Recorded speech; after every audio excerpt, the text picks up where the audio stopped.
Hey there. So today we have another review. This is a beer courtesy of Mark. Thank you so much. This is their Midwest Midnight from Masthead. Um, doesn't really say anything about the beer. Okay, no clue about the beer. Another IPA from them. Midwest Midnight. What? What the? Black IPA. Okay. Well, they could have told me something about that. I guess it comes in a dark label. So the beer actually pours out in a really nice kind of medium deep brown color. What is it? Looks almost like a porter. Yeah, like a porter, something like that. Then again, porters have like a large variation in color. So something like that. Yeah. Oh yeah. Oh yeah.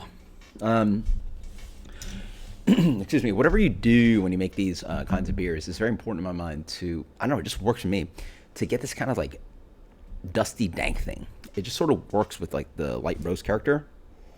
And that's what you get here. It's so marijuana-y, green. What would I guess gets it so marijuana-y? Mosaic Simcoe Chinook, something like that. But yeah, something about it. It just tastes like, it smells like blunt, you know, like a black and mild blunt. I don't know. Is that a thing? I don't even know. But like a dark mild, is that what they call it? This is, I don't even smoke these things, but something like that. And it's got a wheat character, a little bit of light roast, a little bit of chocolate, a little bit of that kind of like just like sweet cigarillo thingy going on.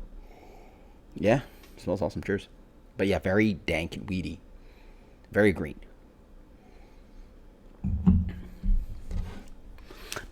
Okay. So on the palate, a little less balance in my mind. Bitter up front, not as dank and not as dank as maybe the nose.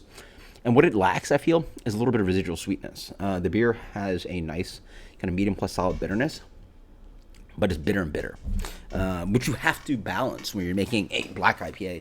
7.4%, has a little bit of roast, so not overly roasty, but you want a little bit of that kind of sweetness to it, right? That's like that kind of like dank marijuana-y kind of thing works well with some sweetness. So it's a little too dry and roasty. Yeah.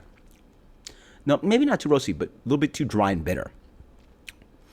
But yeah, it's not bad. Because like, again, to make those kind of like lightly roasty black IPA flavors work, you want a little sweetness.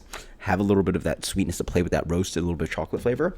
If you lack that, then you just get a really, well, here at least, you get really just like a big bitter dank bomb, which is fine. But then like the malt's a little heavier too, right? It has a little bit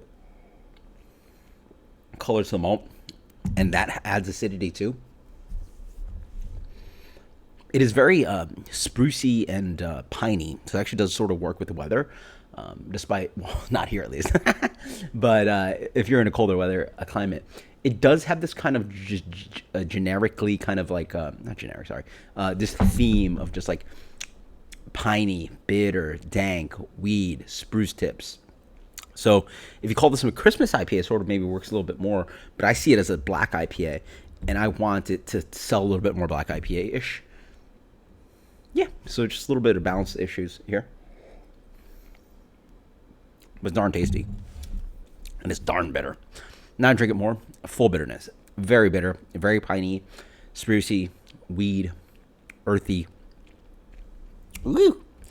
And again, I'm curious how, bitter IBU it is, but I could use a little bit of sweetness to really play with that kind of like roast malt black IPA character. Until next time, guys, cheers. This beer for me gets a still very good 80.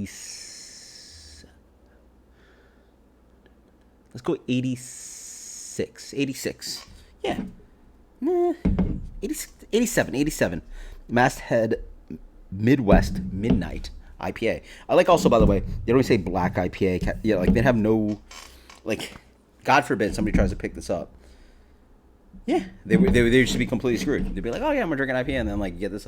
I mean, I personally don't care because like this is IPA adjacent, or it is an IPA in my mind. At least just a different type of IPA. But for regular people, they'd be like, what the is this? Like, blah, blah. So 87. Until next time. Cheers later.